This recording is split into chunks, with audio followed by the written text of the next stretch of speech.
I always say to people, how much water do you drink? And some people say, not enough. Some people say, I don't drink because I'm on the toilet all day. Some people say, I don't drink because my feet swell. Those last two answers tell me that the water's not getting into the cell. You've heard that there's been some deaths on the Kokoda Trail, and they're drinking 5 litres of water a day and they're dying of dehydration. The water's not getting into the cell. Let me show you. This is the cell. We've magnified it greatly.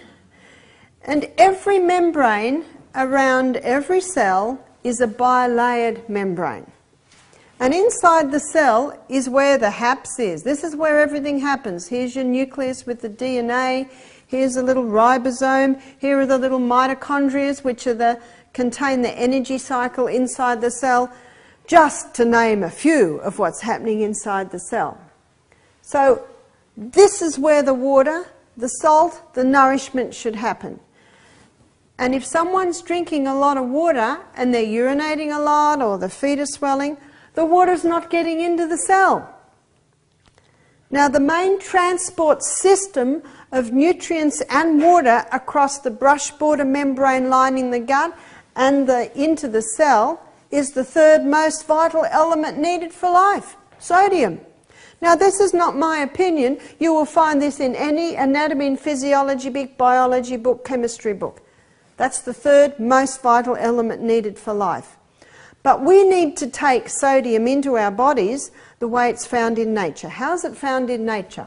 The highest amount of sodium in nature is found in seawater. And seawater contains 92 minerals. The salt that you buy on the supermarket shelf, we'll call it table salt, contains 2 minerals. Whoa! That's sadly deficient, isn't it? And that's one of the big problems with table salt. It's sadly deficient. Seawater, with its 92 minerals, is called an isotonic solution. It is the exact same mineral proportion and balance as is found in our body. And in the war, in the islands, if a man needed a blood transfusion and they didn't have it, they would infuse him with seawater. I was reading a Nexus magazine, an article by an Australian woman about a year ago. She said, why don't we transfuse with seawater in hospitals? You see, not a lot of safe bloods around now, are there? And you can't sterilise blood or the blood becomes dead. There was a story in the newspaper about a Scottish nurse. She warmed the blood in the microwave and the patient died. Whoa. She changed that molecular structure of the blood so much that it became a poison to the body. I wonder what happens to the food you microwave. Another subject. The salt that we use is Celtic salt. And Celtic salt is a hand-harvested salt, salted in the Celtic Sea, and it contains 82 minerals. It's a lot closer to the 92. Well, where are the other 10? They're in such pico proportion, barely measurable, that it's inevitable that there's a tiny bit of loss when the water's evaporated. What are these 2 minerals? The 2 minerals are sodium chloride. In seawater, it's about 30% sodium. In seawater, it's about 50% chloride. Sodium chloride are very harsh minerals, and they make up the largest amount of the minerals. So when the water's evaporated from the seawater, the first crystals formed are the sodium chloride.